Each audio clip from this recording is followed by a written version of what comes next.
R-21, a resolution pursuant to the capital and operating budget ordinances, approving the appropriation to fund the following non-competitively negotiated professional service contract for Louisville Metro Public Health and Wellness concerning clinic staff for COVID vaccine administration, Kentucky Nurses Association, $230,000 ready for.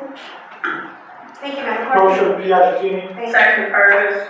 I have a motion and a second. The item is before us for discussion. Who do I have here to speak to this item?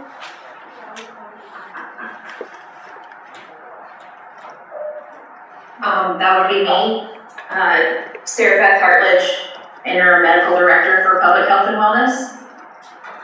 Thank you, Sarah. Proceed. Thank you.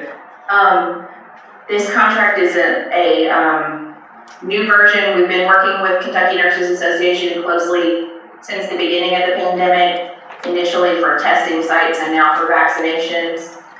In particular, they provide a advanced practice nurse or nurse practitioner to provide clinical leadership and guidance on site at our mobile events for delivering COVID vaccinations.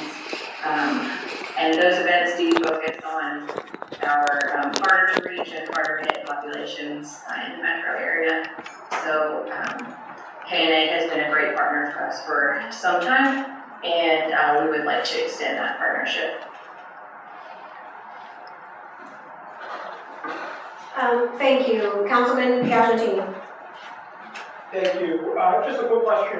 Is this regular budget funded, or is this part of the sort of any one of the CARES Act and or ARP funded projects, related to the COVID? It's COVID specific, so it should be coming from, not from general fund, from the, probably ARP would be. Understood. Thank you. Appreciate it. Thank you. I don't see anyone else in the queue. Thank you, Councilman Piagentini. That was actually going to be for my question, since I saw that specifically called out in here regarding the COVID vaccine. Don't see anyone else in the queue going once, twice, 3 times. This is a resolution allowing for a voice vote. All those in favor, please signify by saying aye. Aye. All those opposed? All right, this passes. Madam Clerk, please move this to consent.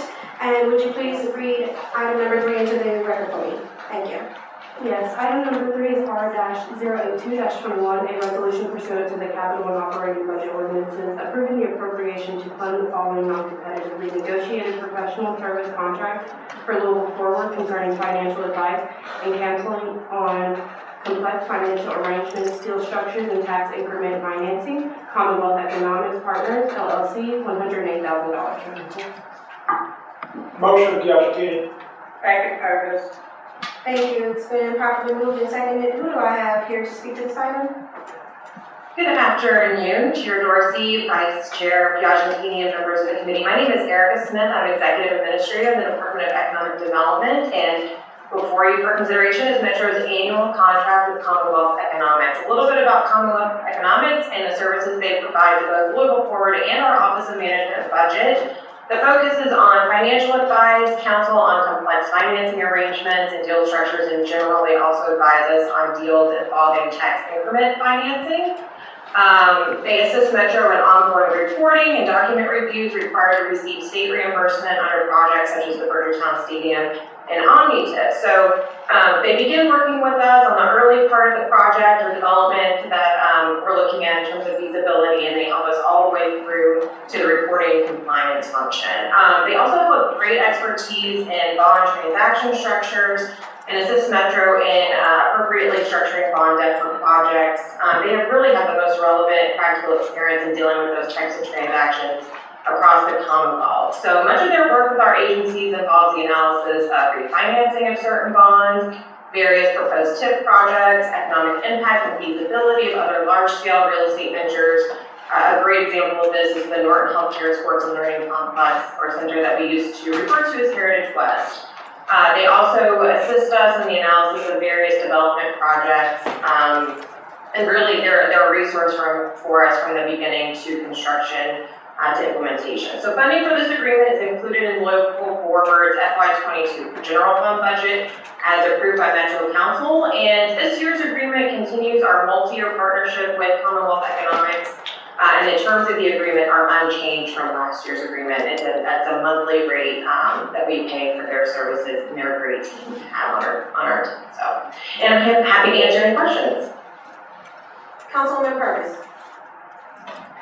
Thank you, Madam Chair. Thank you for being here, Erica. I just wanted to know, so their services are for the city only, or are they also doing work for the business entities that are needing consultation services, information on tips and so forth? Can you answer that for me, please?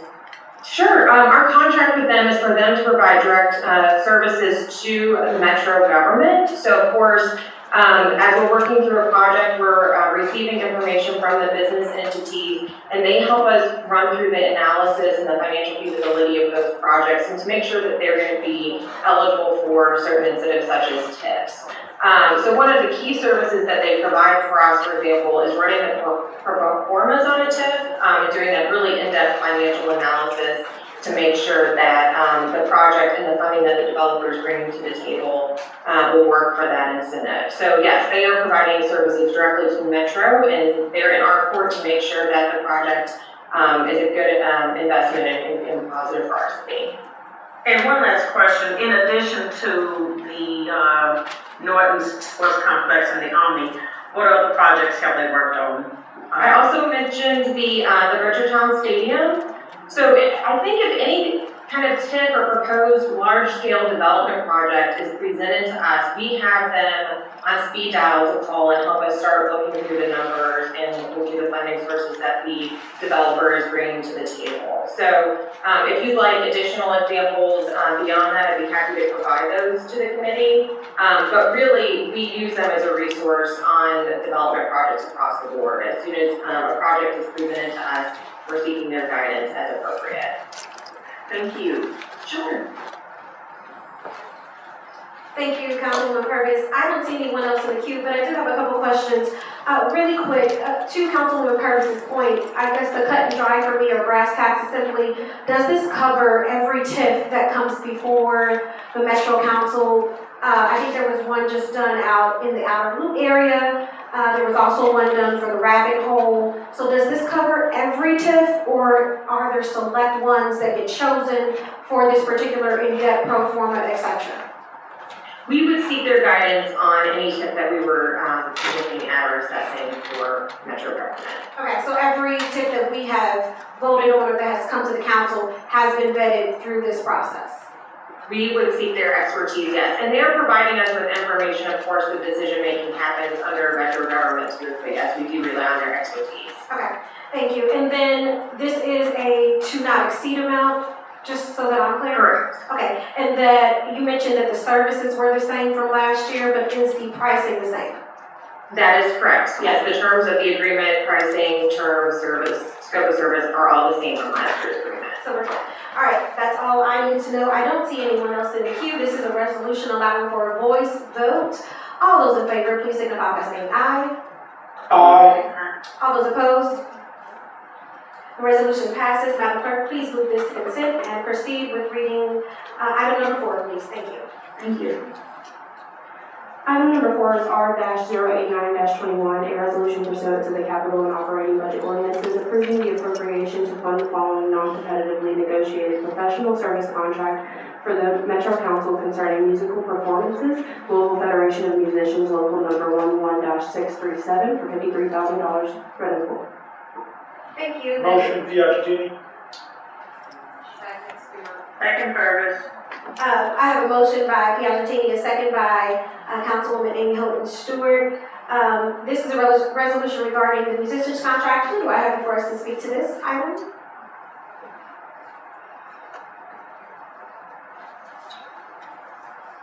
Do I have anyone? Madam Clerk, do we have anybody on the side? If not, Madam Chair, I might make a motion to table, but I'll have some reason change. I want to double check really quick, 1 second.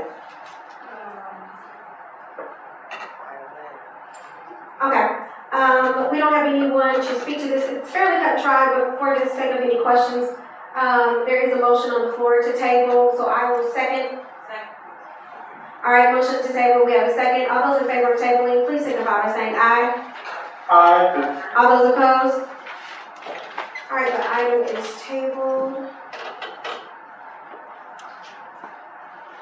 Madam Clerk, would you please read item number 5 and 2 record for me, please? Item number 5 is R-091-21, a resolution pursuant to the capital and operating budget ordinances approving the appropriation to fund the following non-competitively negotiated professional service contract for Louisville Metro Public Health and Wellness concerning a senior advisor for Metro's COVID response plan, William Altman, $37,500. Motion, Piaget. Second by Amy Hogan, Councilwoman Amy Hogan Stewart. Who do I have to speak to this item, please? Connie Mendel, Louisville Metro Public Health and Wellness. Thank you, Connie. Please proceed. Yeah, we would like permission to continue partnering with William Altman as he continues to serve as our senior advisor to our director, Dr. Sarah Moyer, with respect to the city's response to COVID, co-leading our COVID testing and vaccine task force, and expanding capacity throughout the community with public and private partnerships. I can provide additional information if needed. Thank you, Connie. I don't see anyone in the, yes I do, okay. Yeah, Chairwoman, apologize. Feel free, Ms. go ahead. Mendel, just confirming, similar to LAX, similar to Gamma, this is also paid for via special COVID funding, correct, not general fund? Is correct. Thank you. Thank you, Madam Chair. Thank you, Councilman Piagentini. Okay. This is a resolution allowing for a voice vote. All those in favor, please signify by saying aye. Aye. Aye. All those opposed? Resolution passes. Madam Clerk, please move this item to consent. And can we read item number 6 into the agenda, or into the record, please? Thank you. Yes, item number 6 is R-092-21, a resolution pursuant to the capital and operating budget ordinances approving the appropriation to fund the following non-competitively negotiated sole source contract for Louisville Metro Public Health and Wellness concerning evaluation services for the Healthy Start Program, Alliance Consulting Services LLC for $36,000, read in full. Thank you, Madam Clerk. Can I get a motion in a second? Motion, Piaget. Can I get a second? Stuart Benson, second. Thank you. The item is before us. Who do I have here to speak to this item? Madam Chair, that is me again, Connie Mendel, Louisville Metro Public Health and Wellness. Proceed. Thank you, Connie.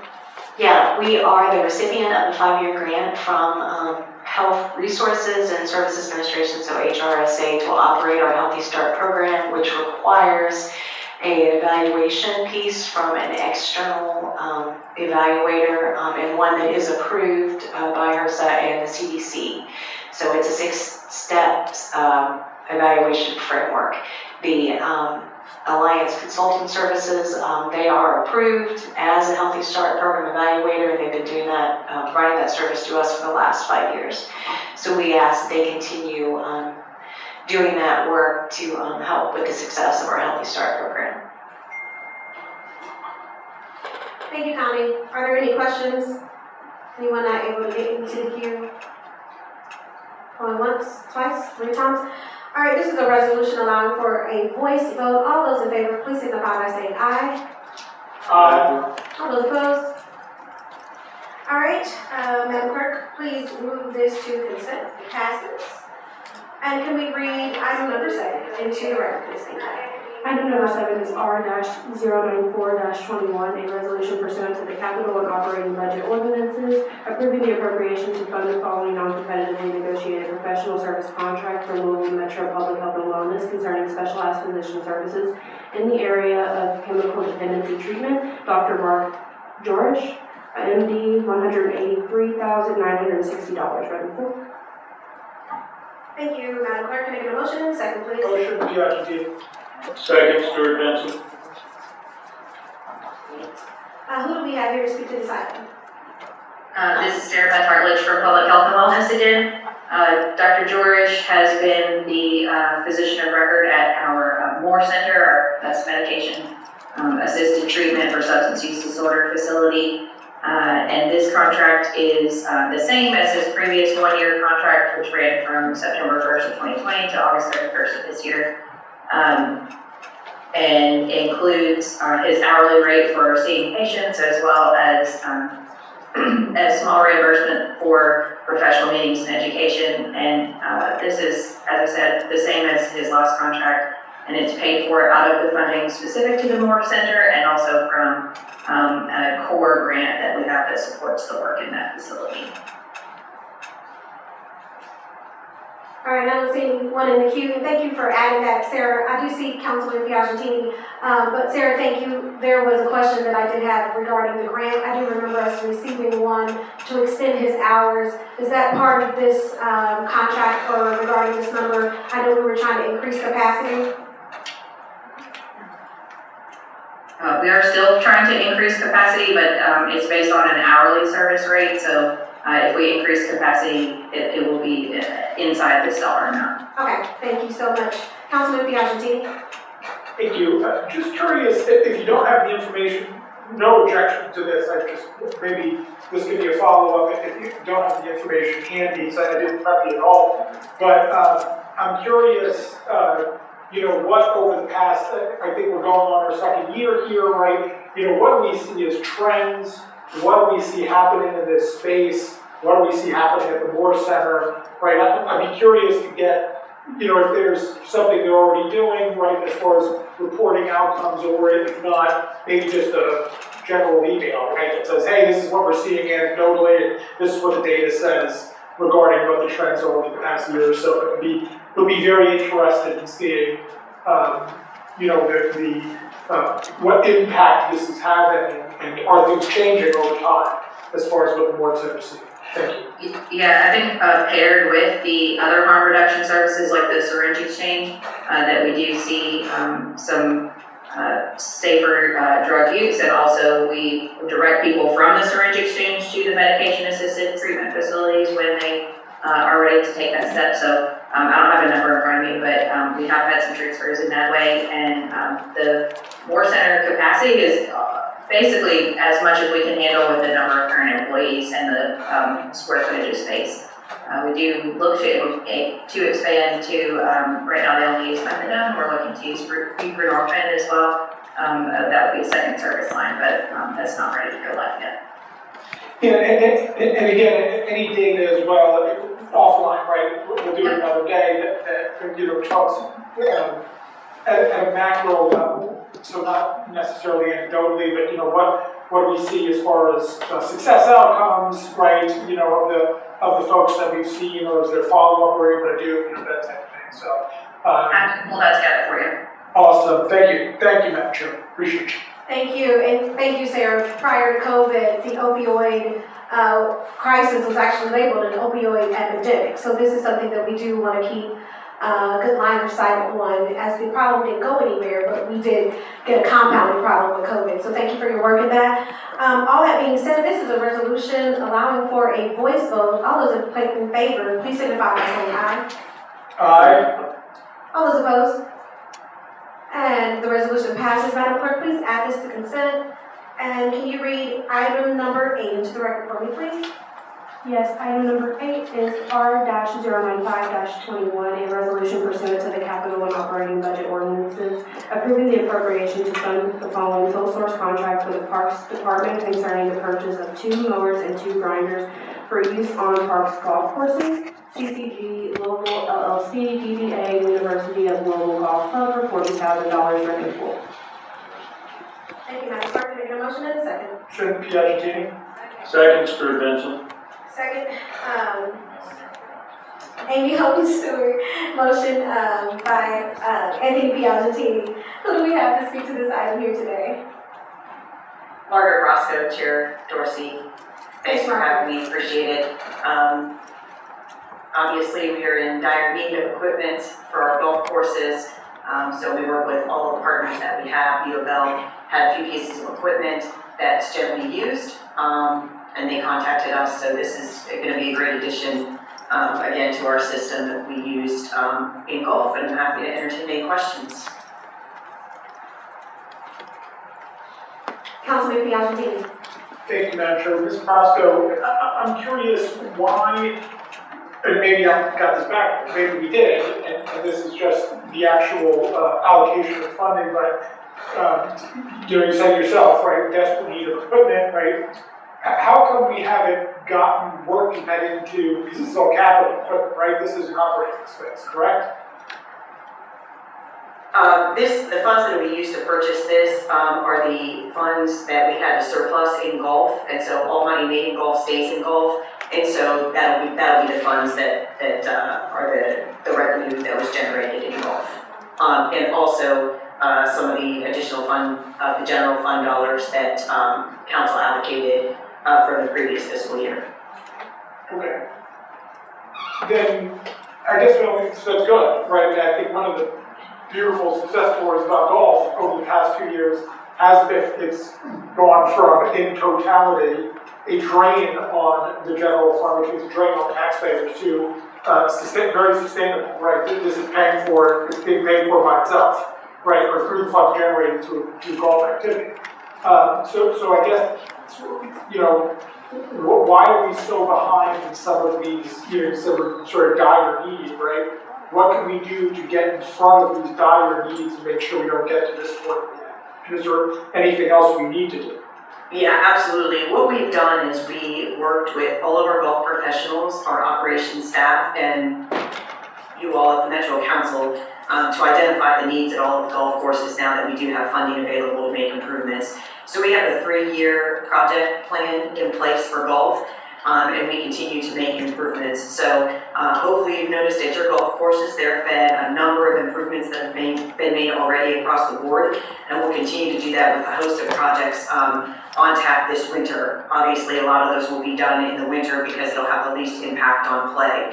As far as equipment goes, we are struggling like so many others out there to find available equipment. It is on such a backlog of being made. You can't buy new equipment. The wait for it is years. So that's why we're trying all options that we have.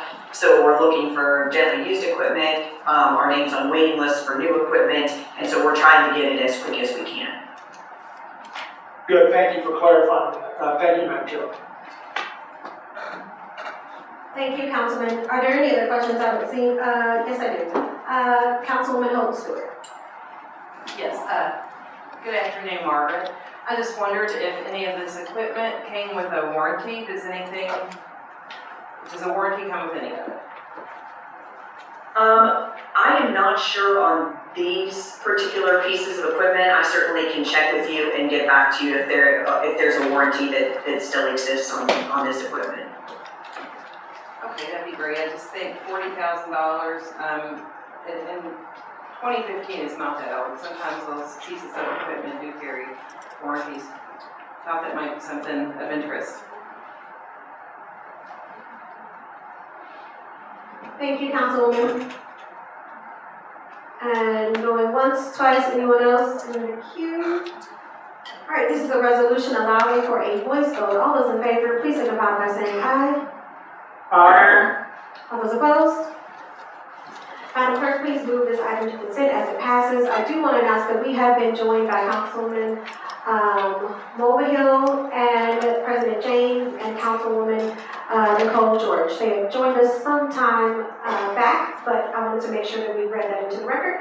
Madam Clerk, would you please read item number 9 into the record for me, please?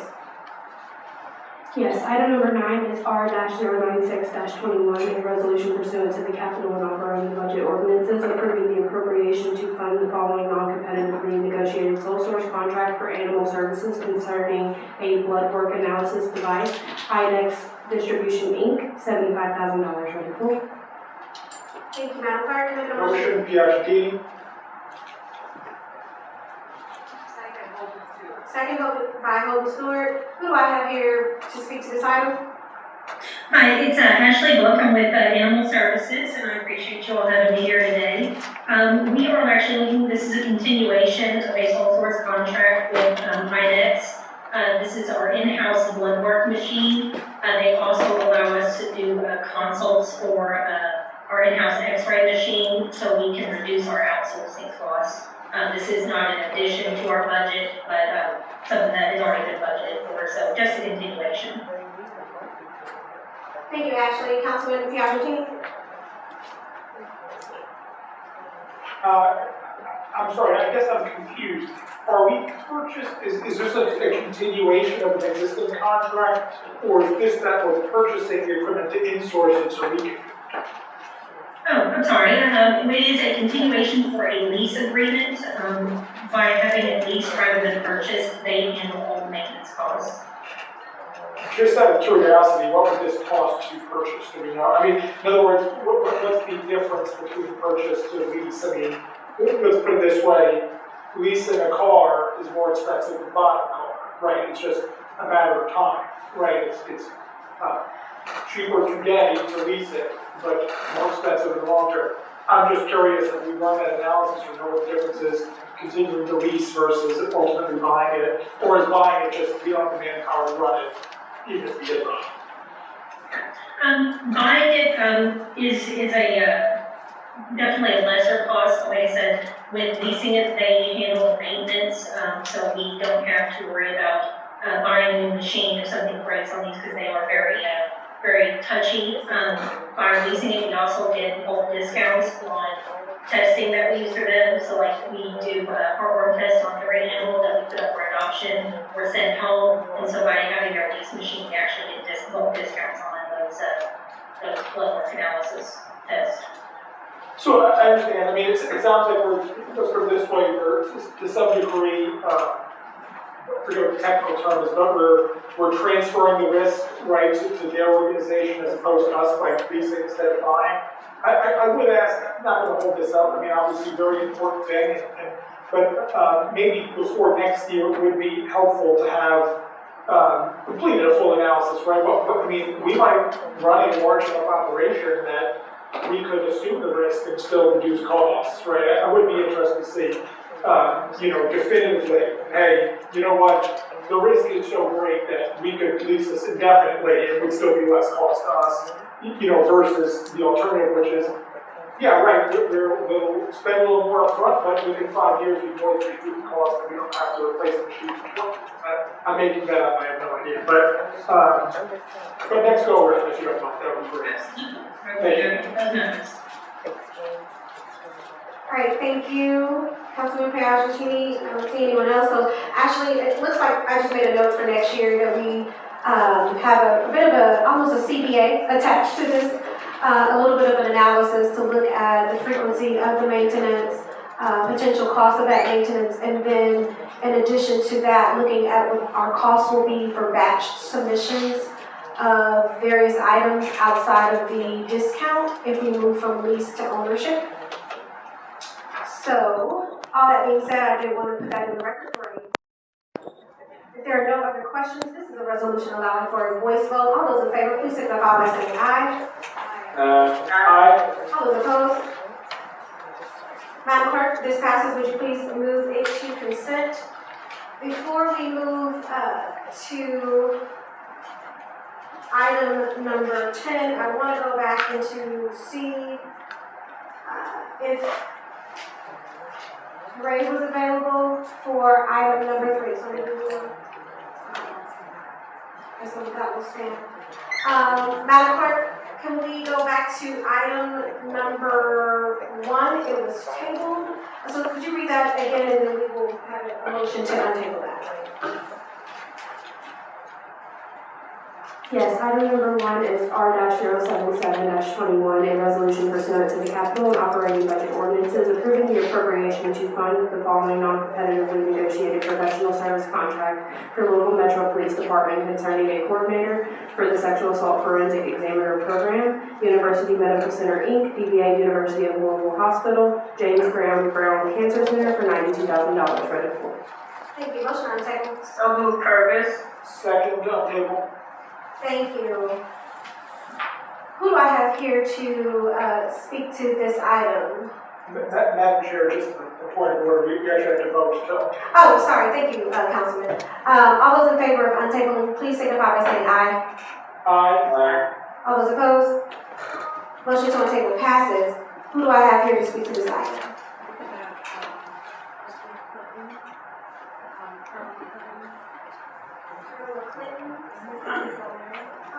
Colonel Clinton? Okay, could you introduce yourself for the record? And the floor will be yours, sir. Yeah, Lieutenant Colonel Andy McClendon, LMPD. Proceed. Okay, yeah, we have a great working relationship with the University of Louisville Hospital and the same nurses. Is this, I guess I'm asking, is this with the amendment proposed changes of the reviews, or is this just on this alone, on the contract?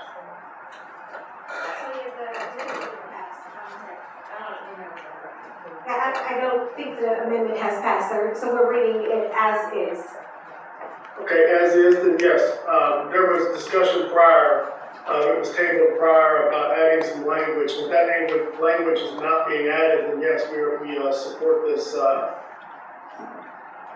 contract. Thank you. I have in the queue President James. Thank you, Madam Chair. So on the proposed amendment related to the forensic physicians, been in negotiations with the administration, and so what the proposed amendment would say is that 3% of all cases per fiscal year shall be randomly peer reviewed by a forensic physician, which equals about 21 cases, and that would allow us to make sure that we have quality controls in this situation. That form of the motion. I'm going to ask, President, is that in the form of a motion? I am unable to make a motion as a non-member of the Would committee. you like to make it? I will motion. Can I get a second, please? Second. Okay, the amendment is before us. Is there any discussion? Yeah, I think, Madam Chairwoman, I think Councilwoman Purvis is in the queue, and I think I'm behind her, actually. Councilwoman Purvis, is your point regarding the amendment or the ordinance, or excuse me, or the resolution itself? The resolution itself. Okay. Is there anyone who's in the queue who has a comment regarding the amendment? Yes, Madam Chairwoman. 1 second. President James, and then Councilman Piagentini. Madam Chair, I just wanted to add that if we have 700 cases a year, that's 21 cases, so it's not very many. Thank you, President James. Councilman Piagentini. Thank you, Madam Chairwoman. I'm going to support this amendment, encourage us all to. I know there was some question about timing on cases and speed to justice in the past, right? I don't see that as being an issue as 3%, but it is a reasonable quality control measure. I do want to point out, I'm looking at a presentation right now from the president of the Association of Forensic Nurses. Her credentials, her name is Diane, and I'm going to murderize her last name. Faugno, F-A-U-G-N-O, if anyone needs to Google it. She's an MSN, RN, she is also a SANE A and SANE P, and these are, which simply means she is board certified for the same program and is a SANE nurse. And she made a lengthy presentation on this would have been August the 27th of this year. It's a 25-slide presentation titled Peer Review Essentials, and talks about the need for peer review and periodic review of SANE and SAFEs, and why that's necessary. So the leader of the Nurses Association, who is board certified in this precise field, very much supports and spoke in advocacy of this just 3 weeks ago. So I think we've reached a reasonable compromise. I think there were some concerns brought up in the last meeting, understood, makes some sense, right? So I want to thank all parties for being involved in this discussion, and I'm going to vote for this, and I encourage everybody else to vote in support of this amendment. Thank you. Thank you, Councilman Piagentini. Councilwoman Armstrong and Councilman Mulvihill, are you all speaking to the amendment? I have a question about the amendment, Okay. so I'm not sure. Councilwoman Armstrong was first, I wanna make sure. I think Councilwoman Purvis was ahead of me, I don't know if she's. She said she was speaking to the resolution itself, not to the amendment. Yeah, I just had a question about the amendment. I was curious how and thank you to all the parties for working towards an agreement. It seems like this is a good outcome. But I'm curious about how it's actually going to work. Is this like sort of an after-the-fact review, like they're just randomly pump files to check and then maybe see common issues that folks can undergo more training on if there are patterns, or is this sort of a in real time, okay, hey, today's the day we're going to pull the files in peer review, or how is it actually going to sort of play out in implementation? President James.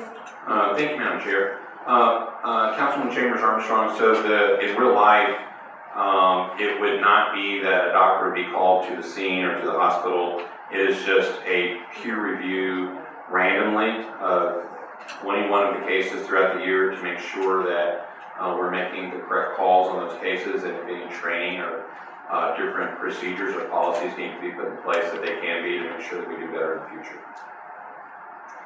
Thank you, President James. This seems like a great outcome. Thanks to everyone involved. Thank you, Madam Chair. Thank you, Councilman Mobile. Thank you, Madam Chair. I guess my question may be for Officer McClinton or maybe for President James. I believe I heard him when he came on. Were you aware of this amendment, Officer McClinton? No, the first I heard of it was just about 5 minutes ago. Okay, so I guess I'm a little confused. We have all the parties that are involved, and it's a great outcome, and everybody knows about it. But did the police know about it? This is the first time being told. No, I know. I'm asking now, President James. Were the police consulted on it? So Councilman Mobile, I did not consult with the police. I did consult with the administration.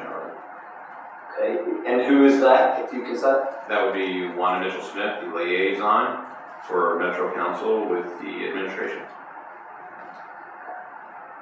So, okay, I guess we have a lot of different parties here. I guess I'll ask Officer McClinton, since this is a compromise, is this a compromise that you're comfortable with?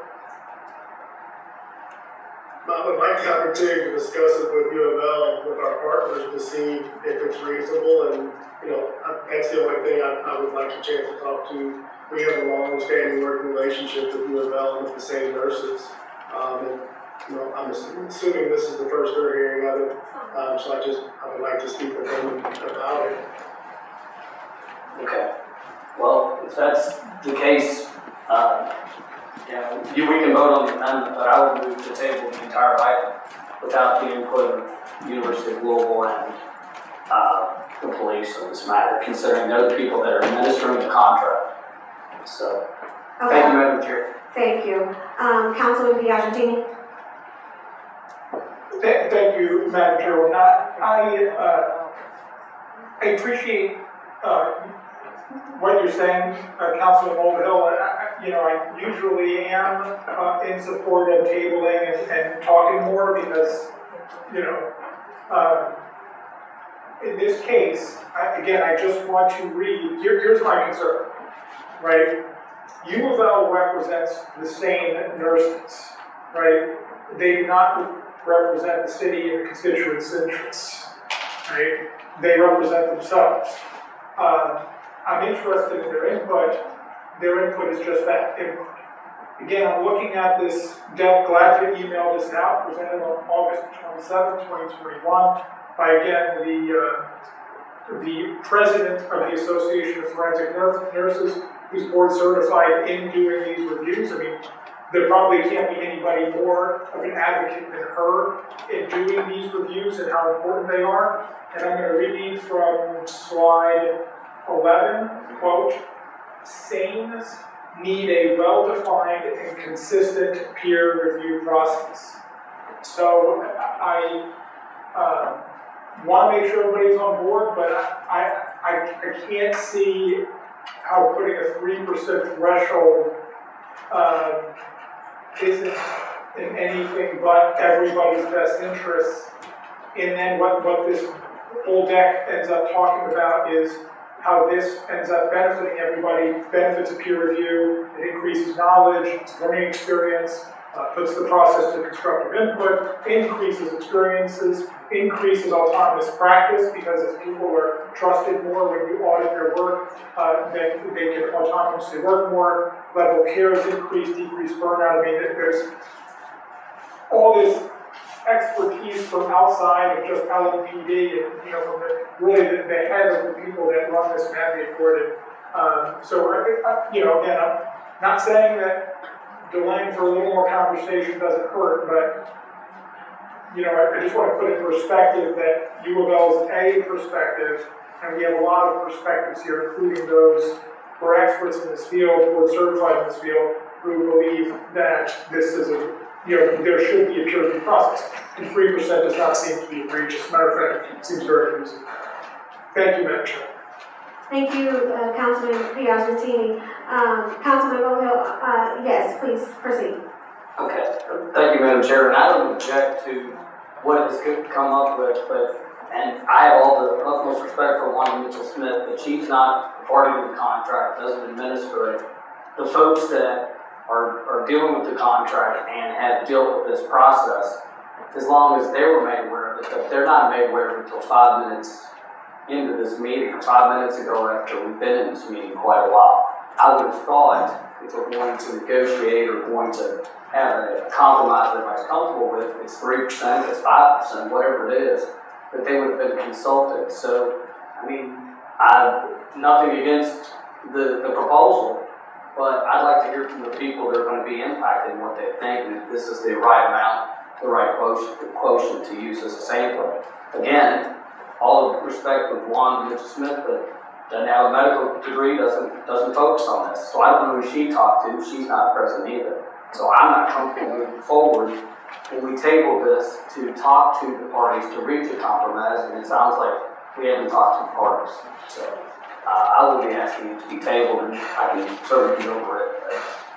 That makes the most sense to me. Councilman Mobile, we do have Wanda Mitchell-Smith in the audience. Wanda, if you would like to approach and introduce yourself, if you would like to add any additional context. Thank you.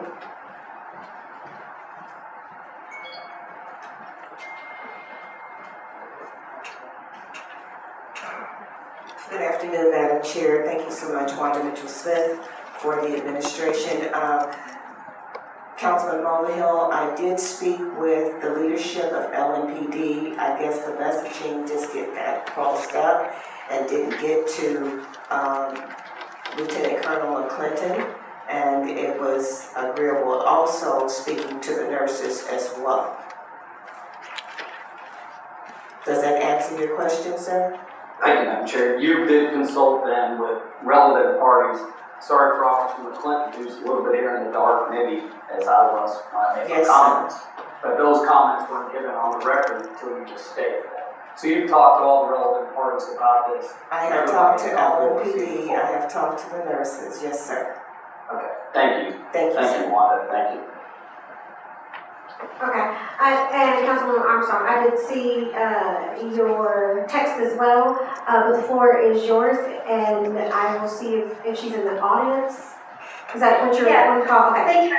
I was just saying that Amanda Corzine, who's the head SANE nurse, and I believe has the ability to speak on behalf of the SANE nurses, is in chambers, and perhaps she might wish to speak for a few seconds. Is there an Amanda? Okay, could you keep it really concise for me? Thank you. Please introduce yourself for the record and then proceed. Hello, my name is Amanda Corzine. I'm the nurse manager of Safe Services at U of L Hospital. I did speak with Wanda just briefly when I arrived at the meeting today. And while I find that the 3% physician review is more feasible, it's still not our preferred contractual agreement, seeing that we already have 100% peer review by expert SANE leadership within our department. Also, I don't feel I have the ability to sign off on that without the go-ahead of the CEO of our hospital. All right, so that complicates the situation a little bit more, but let's go ahead and President James, if you would like, we can go ahead and move forward. Let's move forward with a vote, or Councilman Mobile, did you want to introduce a motion to table? It's up to you. Madam Chair, you can move forward with the amendment, but I still, on the entire thing, think, between now, or we could have it at the council level, but at some point, I do think the parties that are impacted, I'd like to hear from them. I think it's better to do it at a committee level, so I would prefer to table it here and make sure that we can hear from them. We just heard from one of the parties. It seems like this is a brief conversation as opposed to everybody's on the same page and knows what's expected and has had some input of whether this is reasonable or unreasonable. And, if we're going to make this decision, I think us as council members need to understand what decision we're making, not a sort of a off-the-cuff conversation. And maybe a little more robust, but it doesn't seem that that's what I'm hearing. So in that case, I will be making a motion to table. You can vote on the amendment, though. Madam Chair, can I just clarify the question with the guest speaker from you about real quick? Yes, Amanda, would you please come to the podium? Thank you. Thank you, I'm sorry, I can't see you, so I apologize. I can't, be able to more face to face with you, but I'm going through this deck again that was presented by the president of the Association of Forensic Nurses, Miss Diane FAUGNO, so I don't have to try to pronounce her name again and embarrass myself. One of the slides, I'm going to reference slide 8 of this 25-slide presentation, actually asked the question, who should do case and peer review? It seems to advocate for a team approach. It says same supervisor to the point that you mentioned you currently do the via your same supervisors, but there's two other bullet points. One says outside expert, so it indicates somebody that's not involved with the immediate program, and then another one says medical director, which would indicate a physician outside of the same program. So do you disagree with what she is advocating for within the peer review process? I am a member of that organization and certified as an expert state nurse through that same organization. I understand the importance of peer review. While those are 3 possible places to go for peer review, I believe that an experienced state nurse is a qualified candidate to do that peer review. I don't believe you have to have all 3, nor can I imagine that that's what the slide was suggesting. Also, we have a medical director in-house who already we go to for consultation on complicated cases. Yeah, I think that just for clarity, it does say team approach, right? It actually starts with team approach and then lists all of these options. So, to your point, it absolutely doesn't exclude who you're currently using. I think it just indicates that it may not be the only option as well. So, okay, thank you for your appreciate it. Councilwoman Purvis? Thank you, Madam Chair. Kindly. I would like to get some clarity on this amendment. There seems to be a lot of confusion with the amendment, who proposed it. I would like, for the record, to have the details of the amendment explained so that everyone will understand. And then I have a comment about the resolution. Thank you. Councilwoman Purvis, if we don't get to the resolution, did you want to go ahead and make your comment? I still need some clarity on the amendment. President James, would you be able to provide Councilwoman Purvis with any clarity on the amendment, please? Yes, ma'am, Madam Chair, sorry. The proposed amendment is to allow for a peer review by a forensically trained physician to review the case file of the same nurses that have performed their duties as it relates to the cases that they encounter. The average, roughly 700 cases per year, with 3% equates to about 21 people. So there'd be 21 case files reviewed within a fiscal year by a physician randomly to make sure that the the right diagnosis or the right conclusions were reached when they performed the examination, and that would help to ensure that we don't present the wrong evidence in court and or possibly put the wrong person in prison, which we have done in the past. Okay, so my next question is, how many of these cases have been in error? How many of these cases have been, have had mistakes in them? Madam Chair, if I could answer. We don't know that because we have not been auditing these cases. How many of them went through the courts that was discovered in error? I know that there was at least one recently within the last month. And what, I mean, there was one within, what, a year, 2 years, 3 years, 4 years, 5 years? No, I said within the last month. Within the last, I mean, but how long has the forensic nurses been doing the investigative work?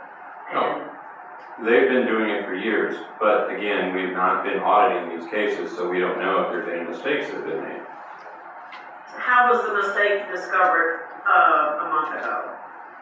Dr. Smock was asked to review a particular case, and he reviewed it and found that it was incorrect.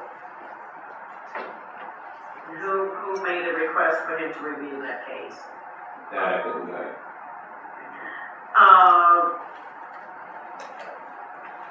Okay, so this contract is at the request of who? LMPD? It's a combination of LMPD and the University of Louisville to make sure that we have good forensic examinations of victims. But this is my opinion. I still think that this whole resolution, there's still a lot of things that's not really explained. And I just do not feel comfortable voting on this resolution today. I still think there are answers. I mean, there still needs to be more answers. And I would feel more comfortable if we had, you know, like a chief medical examiner from the University of Louisville or Chief Shields here, you know, giving us more details on why this is needed. And my last question is, and President James, I guess maybe I can ask you this, why wasn't this submitted during budget time? So these contracts come out periodically throughout the year whenever they expire, and this is the time for this particular contract to come up, so it's time for us to vote to decide. As far as a medical examiner at the last committee meeting, Dr. Smock, who trained the majority of, or a good number of, the forensic SANE nurses, came and spoke about this very issue. So Dr. Smock, is he already providing other contracted services? No, he's not. He's not, okay. So this is not, currently this is not an active contract. It is an active contract.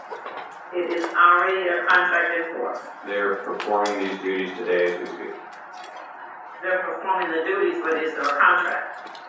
The contract is expired, but they are performing the duties that this community needs. Thank you, President James. Thank you, Madam Chair. Thank you. Thank you, Councilwoman Purvis. Was that all to the amendment? So it sounds like a bit of a convoluted, so I typically don't do this, but as chair, I will ask, is there any way, Mr. President, that we can understand it, and maybe Councilman Piagentini, the question that it sounds like needs to be answered is, what is the medical best practice for handling these? Because I do hear a lot of valid points on both sides. One, Councilman Piagentini, you brought up bringing into the fold a external or a third-party agency, which to me is critical when you talk about certain cases and the level of cases and the validity. In many ways, we have that issue internally with departments auditing themselves. So that seems like a quality control issue where we do trust the nurses, but there's a small percentage that we want to audit. And I do want to make it up for the record, Dr. Schmock did mention there were 2 cases, and so that was stated on the last record where he was here. So I think it would be helpful to understand, outside of opinion, what medical best practice recommendations would be. And then to your point, Councilwoman Purvis, to also have LMPD leadership here, because ultimately the responsibility of this will fall with LMPD leadership. And so to have Chief Shields make a statement one way or another, and if she is opposed to it, assuming the department takes all responsibility, if there is a mishap, goes to court, and there is oversight, and potentially there may be an issue. So I don't see any issue myself with quality control. I think the question is, what is the standard for best practice along this line? That being said, is there anyone here that can speak to what the stated best practice is? Councilman Piagentini, I know that you have read something from a nurse. Did she state that as standardized best practice, medical practice? I just shared the information with everybody that's on this meeting.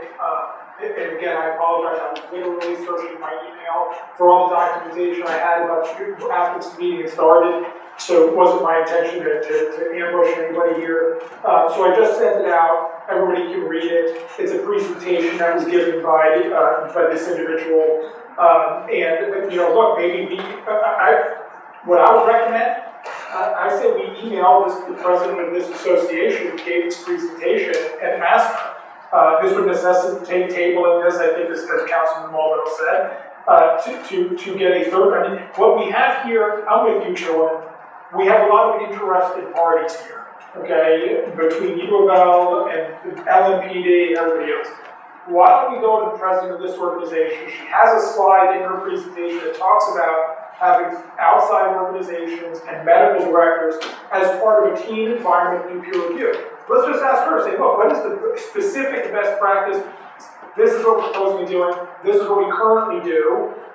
What do you think, right? And get a true expert president of the association of this to give us, you know, sort of a national standard on what we should do.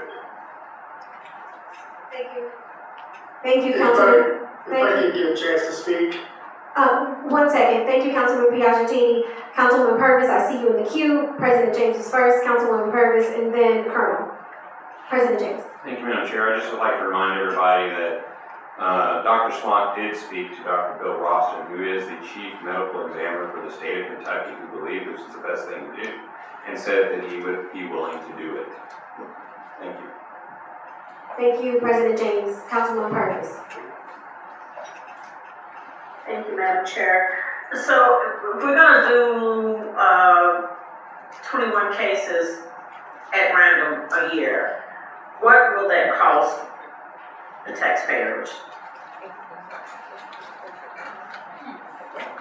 President James, do we have a cost estimate? We don't have a cost estimate at this time, Councilwoman Purvis. That can be requested. Thank you. Thank you. Colonel? Yes, just to give a little bit of perspective, I know Councilwoman Purvis asked a question. I've spoken to our homicide, I've spoken to our crimes against children, I've spoken to our sex crimes unit, and I've spoken to our domestic violence unit, and they had nothing but great things to say about the Louisville Hospital and the same nurses. So yes, there has been one complaint that has been brought to my attention. And that was prior to this, a few weeks ago. Other than that one, I have never heard of any complaints or had any issues. My issue today is I didn't find out about this, proposal until during the meeting, and I just obviously have some questions. Who's going to do the reviews? How's this supposed to work as far as how's this going to be written out? U of L, from my understanding, has a medical doctor over the program who does some of the reviews. So I just have some questions, and at this point, prior to hearing this change, We never had any issues. If we did have issues, I would have dealt directly with Amanda, and I would have dealt with, U of L. So if those issues were brought up, or if they ever are brought up, that would be dealt with immediately. But after hearing this, obviously, if we're gonna make an informed decision, there's some stuff I need to find out. I'd like to discuss it with U of L. Thank you. Councilman Piagentini. Yeah, thank you, Madam Chair. I just want to make a quick statement. I frankly am getting a bit tired of my arguments and maybe others on this council being misrepresented as if we're saying anything negative about these same nurses, whether they aren't doing an excellent job. That's not a question. There was no greater supporter on this council, for example, of LMPD. But that doesn't mean that I don't think there is a role for an outside organization every once in a while to check that LMPD is doing the right thing. That doesn't mean that the respect that I have for the work that LMPD does is diminished in any way. It just simply means we all need a check, right? There is no perfect person or organization on the planet Earth. Everybody needs to be audited every once in a while, right? Including council members, that's why we have elections, right? So this is not do we think the same team over at U of L is doing a great job or not? There's 0 persons that have made the argument, including Dr. Smock, who advocated for this change, who himself has trained these nurses and spoke very highly, right? But simply said we have evidence of 2 mistakes. Not mistakes done out of malice, not mistakes done out of incompetence, mistakes done because we are human beings that make mistakes. And so what we are simply asking is there a process that we can go through? So anyway, we can debate the merits of this later, but I do want to put the kibosh, anybody that's going to make a claim that anybody is arguing against or saying that we don't have anything but the highest respect and admiration for what these same nurses are doing and what the nurses, generally speaking, do at U of L. But that doesn't mean that they are perfect. It means we are all human beings, and it means that we're just trying to figure out what is the best way to make sure that this incredibly wonderful and important work that these folks are doing has a reasonable level of control. So I just wanted to address that because I hear people still saying, well, I don't have any concerns or I respect, but we all respect what these same nurses are doing. Thank you, Madam Chair. Thank you, Councilman Piagentini, and I do hope those sentiments are heard from everyone in the audience, that this is not a matter of lack of care or concern, but this is a matter of the highest efficacy for victims that have been raped and making sure that we can ensure that process. There have been lots of failures in the system, and we want to make sure that we owe every one of those constituents the fullest that we can offer of this council. That being said, there has been several requests that I have put or have made note of. I do want to state them again for the record. A cost estimate of what 3% review would look like, a statement, or if we can get a subject matter expert, for lack of a better word, just me, Councilman Piagentini, if we can find someone, that's a healthcare term, to come in and to speak to that. And then President James, if we could get the Dr. Smock to reach out to the State Medical Director for a formal statement regarding what he thinks best practice would be.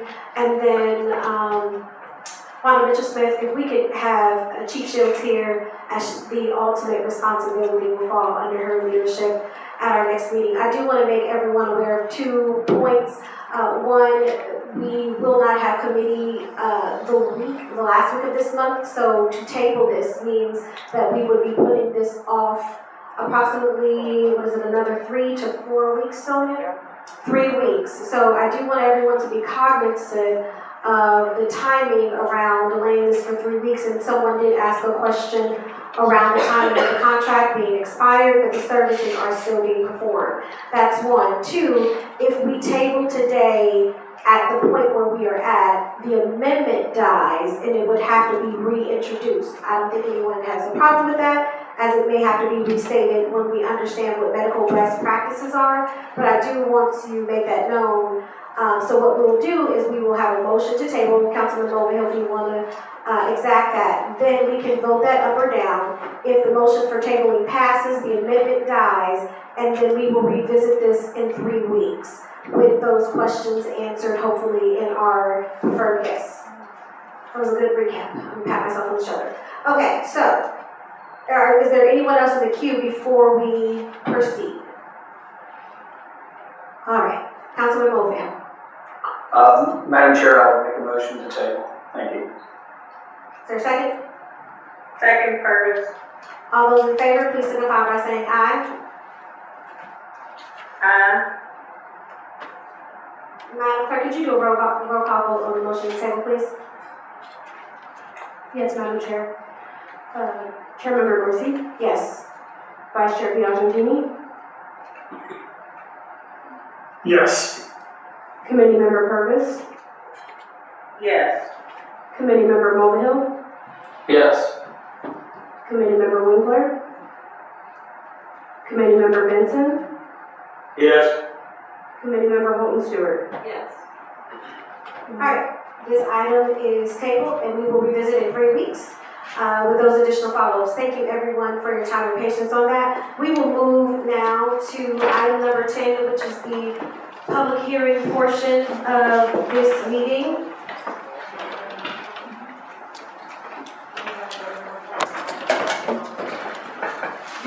Before we read number 10 to the record, do we have somebody on number 4? Okay. We do have someone, committee members, I'm sorry, here that has showed up for item number 4. Can I get a motion to table item number 4, please? Motion on table, Piagentini. Second, Purvis. Motion by Piagentini, second by Purvis. All those in favor of untabling, please signify by saying aye. Aye. Aye. All those opposed? The item is untabled and before us. Madam Clerk, would you read it back in the record just to refresh our memory, and then we'll get started? Yes. Okay, item number 4 is R-089-21, a resolution pursuant to the capital and operating budget ordinances approving the appropriation to fund the following non-competitively negotiated professional service contract for the Metro Council concerning musical performances, Louisville Federation of Musicians, local number 11-637, for $53,000. Revenue. Thank you. Who do I have here to speak to this item?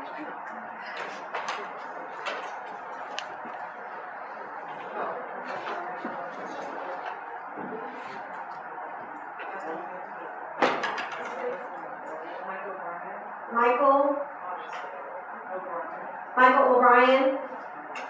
Yes. Okay, would you introduce yourself and title, and then the floor is yours to talk about the resolution.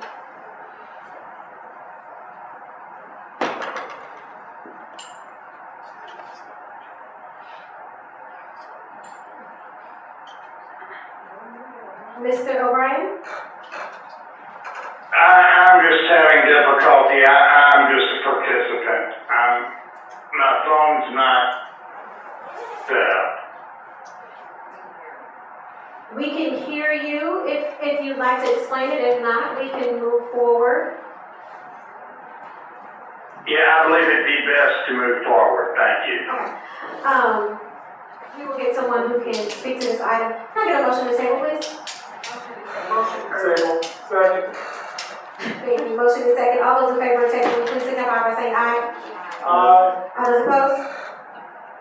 All right, moving on to item number 2, the public hearing portion of our meeting.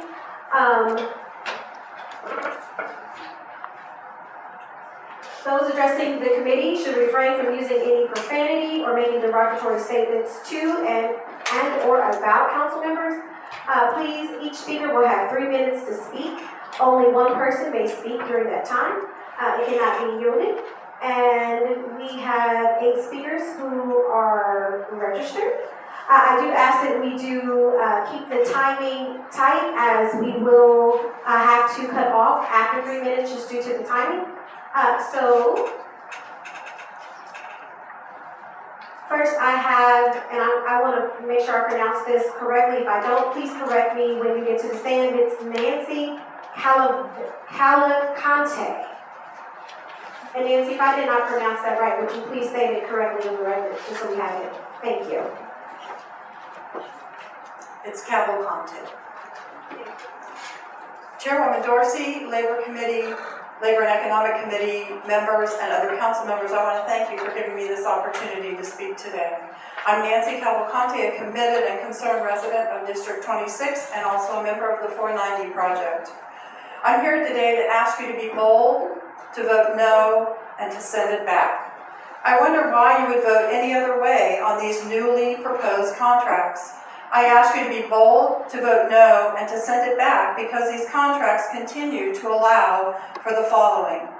They allow for no layoffs, which hinders the divestment from the police department and limits investment in community services. Why? They allow for a process that erases police misconduct records. Complaints are destroyed after 2 years and are not included in an officer's disciplinary record. This makes it difficult to track the misconduct of an officer. Why? They allow for restricting and delaying interrogations that gives officers time to work with a union representative and others involved to corroborate the story. Why? They allow for a limited suspension without pay as police are under investigation and are given what is essentially paid time off while under administrative reassignment. Why?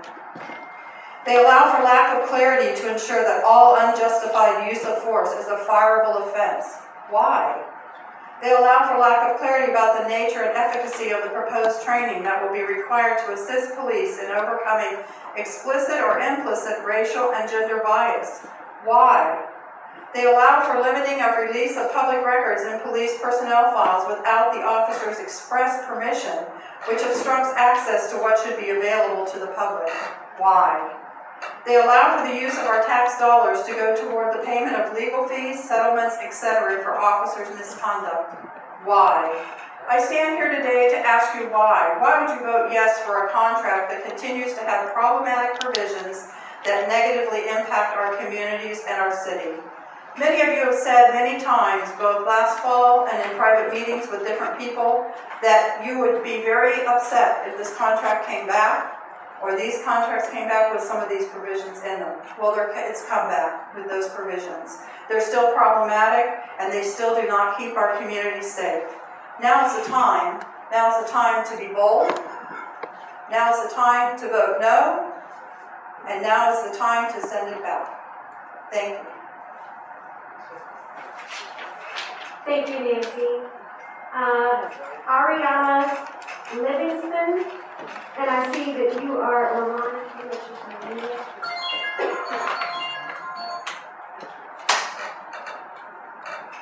Can you hear us? Mic check, and let's see if we can hear you. Not yet.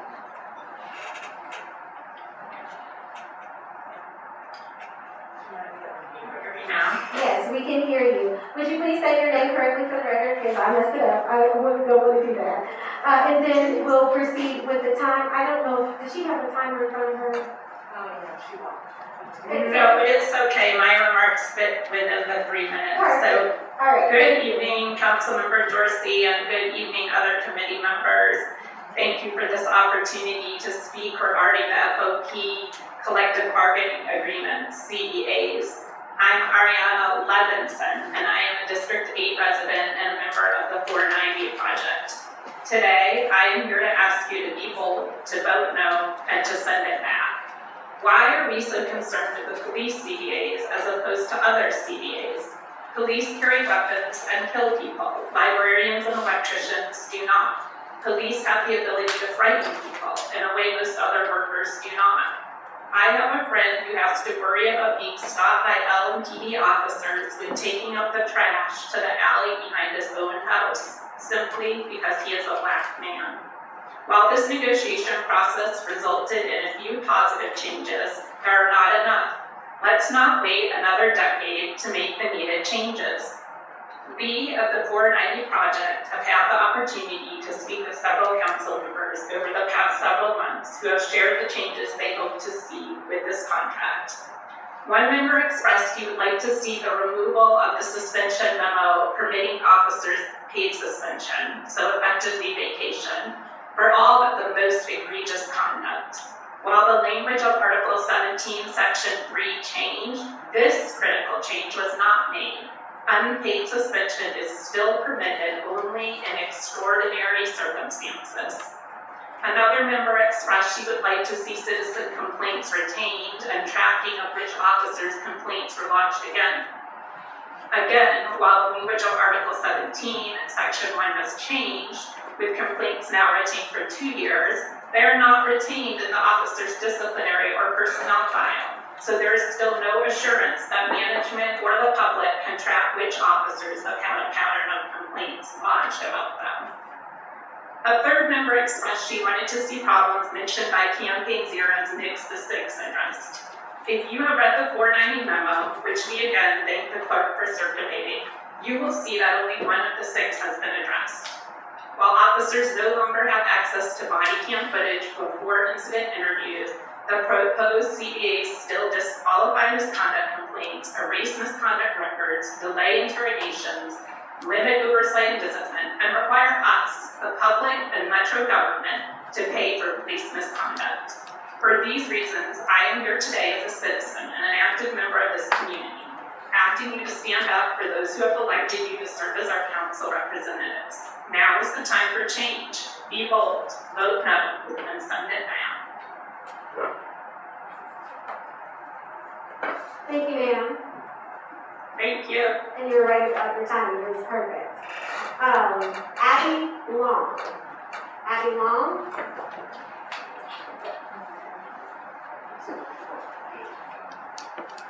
Thank you, Abby. And would you just repeat your name for the record and just make sure I said it correctly? And then feel free to proceed. My name is Abby Long.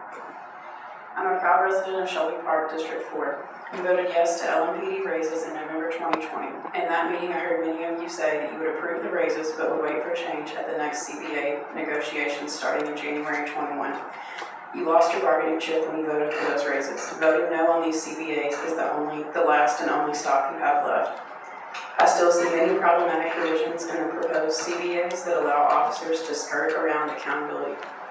17.1 G through I erases misconduct records. Misconduct complaints are destroyed after 2 years and are not included in an officer's disciplinary record. How do we expect to identify problem officers when their own supervisors aren't tracking them? Tracking officer misconduct is difficult, especially if complaints aren't connected to an officer's file. 17.2 does not allow officers to be suspended without pay. Police under investigation should not be given paid time off. 17.3 does not guarantee unjustifiable use of force as a fireable offense. And let me be clear, it should always be a fireable offense. 18.2 limits police personnel open records without express officer consent. The public should have access to these records regardless of where they are stored. Why are these records not included in open records law? 18.4 should be changed to retain all supervisory records in a permanent personnel file. Patterns of police misconduct and poor performance cannot be tracked if records are being destroyed. Take a stand by voting no on the proposed CBA. I also hope that you ensure these provisions are added in the FOP CBAs. Add a harsher penalty for not turning on body cameras. Brianna's law does not go far enough. A written reprimand for not turning on a body camera isn't enough for an officer to even care. Repeat offenders should face termination. And finally, require the FOP to activate the early warning system. They claim they've been operating it since 2015, but to date the system isn't being used according to a KYCIR article. The FOP says that activating this program could create a paper trail of potential issues. It's clear to me that the FOP isn't interested in being transparent or building public trust. Why would they fight a detection system that roots out their worst officers? Early warning systems are proven to work. Lexington, Kentucky has one. Why doesn't Louisville? There have been at least 15 fatal shootings at the hands of LMPD in that time that the early warning system has laid dormant. Please vote no to the CBA until the early detection system is shown to be in use. I don't want to be here repeating myself to this committee at the next contract. Please change things right now. Louisvillians deserve to live in a city where they aren't bullied by the police. Vote no and send it back. Thank you. Thank you, Abby. Tara, and I will make sure Toby. And would you pronounce your name for the record correctly, and then feel free to proceed. Of course. Hello, my name is Kara Toby. You're close. I'm a resident of District 16 and a member of the 490 Project. Thank you for allotting time today for the public to speak in regards to these FOP agreements. I'm here to encourage you all to vote no on these contracts. You know, though there were a few changes that were made that were positive and are positive, they're not enough to warrant the ratification of these CBAs. They've actually also included new provisions that are also problematic, one in particular that I find incredibly troublesome. Article 39, Section 1 states, and I quote, LMPD officers are encouraged to volunteer 2 hours per pay period during their regular work shift at an organization in the community that they serve, period. That's it. That's the whole article. There's nothing that gives any guidelines to who and how they can volunteer. No designation of whether they must volunteer for a registered community program, nothing that says they can't work for politically charged causes, nothing. This is written so vaguely that per this contract, they could volunteer their time doing anything, anywhere, as long as it's during their shift. This is cause for serious concern. LMPD officers could be volunteering for their own organization, the FOP. They could even be volunteering their time to campaign for political candidates. Here's a recent example. Recently, there was an LMPD officer that spent time protesting, harassing patients and medical staff in front of the EMW Health Clinic on Market Street. The officer was put to leave after public outcry and is actually now reinstated and is an officer in LMPD. Technically, under this contract, this behavior would be allowed and seen as something that he could be paid for doing. This should not be seen as a reform. It should be seen as an incredibly problematic article that should be given much more detail and clarification before it should be included in any collective bargaining agreement that Metro Council votes for.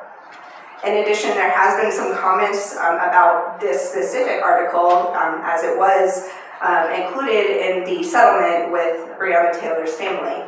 I actually have that settlement right here in front of me right now. That settlement actually states that, and I quote, the parties further understand that future best practices or financial considerations may result in amendments of policies sought and or suggested herein. In Exhibit 1, the community-related police programs that were included in this actually does state that Metro will encourage LMPD officers to volunteer 2 hours pay period during the regular work shift at an organization in the community that they serve. This basically means that the FOP in the city copied and pasted an encouragement, not necessarily stated. So there is room for the city and for the FOP to actually add clarification to this article. Thank you. Thank you. Vashti Foxer? Vashti?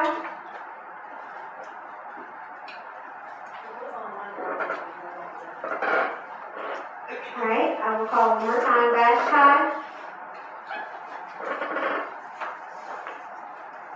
Thomas Zoller?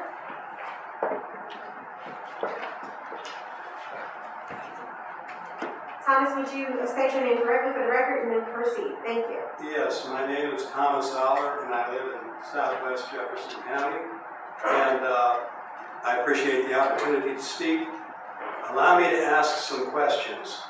Doesn't it come down to what value we place on law and order in our community? Is that not the foundation upon which everything else is built? Who do we rely on daily to see that law and order is maintained? How do we expect and demand this important function of government to be conducted? I'll tell you how, flawlessly, without error, often during the most life-threatening circumstances. Are you held to the same standards in your daily job responsibilities? How would you be judged if you were? The men and women willing to go into this line of work are known as the thin blue line between us and all the events that can threaten our daily well-being. They willingly assume all of the responsibilities this entails to protect and serve. Should we not be willing to pay a premium for people of this character? If you want the best, it doesn't come cheaply. If you want to trim the budget, don't do it at the expense of a dwindling police force.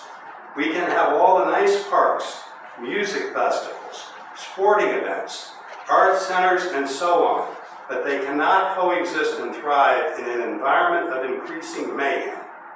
In a true community, it's not us and them, it's just us. I say to those who want to defund the police that we civilians are doing a lousy job of curtailing our own criminal behavior. Again, I'll ask, what priority do we place on law and order and justice, I might add, in our city? Make the right decision and compensate these brave men and women commensurate with the responsibilities we place on them. Thank you.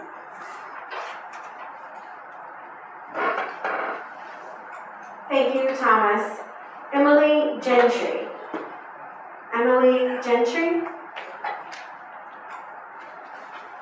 You guys, are y'all able to hear me just before I get started? Yes, we can hear you and we can see you. And we will let you know, if you cannot see the timer, we will let you know when you reach your 3 minutes. Please introduce your name correctly for the record and then proceed. Excellent, thank you so much. Hi everybody, I'm Emily Gentry. I am a resident of District 10 and by trade I'm a financial and data analyst. I'm here to ask you to vote no on the CBA proposal and send it back to committee because there are a number of data discrepancies in LSPD's information that are really insurmountable. And before I continue, I want to read off the terms of use from the data.louisvillekentucky.gov portal. There is a special LSPD crime data section. LSPD is authorized no one to analyze or make use of this information. So before I get started on summarizing any of the things that I found, I would just like to state that I am not attempting to do any sort of false advertising. However, LSPD is also not guaranteed the accuracy of the information that I hold. Before we get into the information, how useful is it, and also, should we be concerned that they are threatening people who look into the data on the Louisville Metro Open Data portal? So recently what was concerning is I wanted a figure that LGD cited that says that there's a 69% decrease in homicides over the past couple of months. As per the data on the Open Data portal, that's simply not the case. And, accuracy notwithstanding, LSPD credited that success through their violent crime division that they have displayed primarily in the second and fourth divisions. According to the FBI definition of what a violent crime is, District 3, so these are Southwest District 3, has nearly as much violent crime and just as steep of a rate of increase over the past year as the second and fourth division. However, the third division is not over 80% African American, and if violent crime is such a concern, why would we need more transparency into that? There are several parts of this contract that are concerning from a transparency perspective. Employee record retention, just making available the information that constituents need to assess what the police are doing and to ask questions about what's going on in our community. This contract significantly limits that, or what the police are required to provide. And I would just ask that in the interest of transparency to all of the citizens of Louisville, that you all vote no and send it back to committee or send back to the negotiation process so these transparency-based issues can be addressed, especially the retention around this contract. Thank you. Thank you so much. Carmen Jones.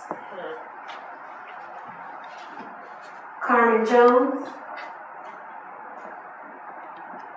One last time. Carmen Jones. All right, we have concluded the end of our public comment, public hearing session for the FOP contract committee members, I want to thank you for your extended time and graciousness. It means a lot to me and this community. Councilwoman George, I thank you for yielding the time of your committee to address this important issue. And everyone, we will resume on Monday with our second hearing. But again, I thank you and we are adjourned.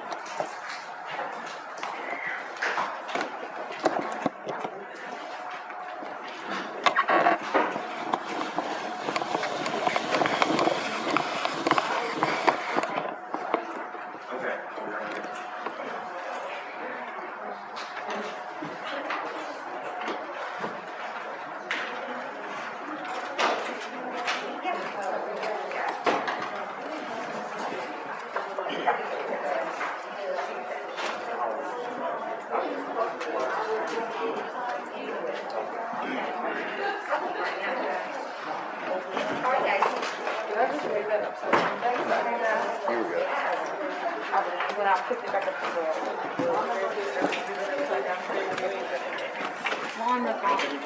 up on Monday.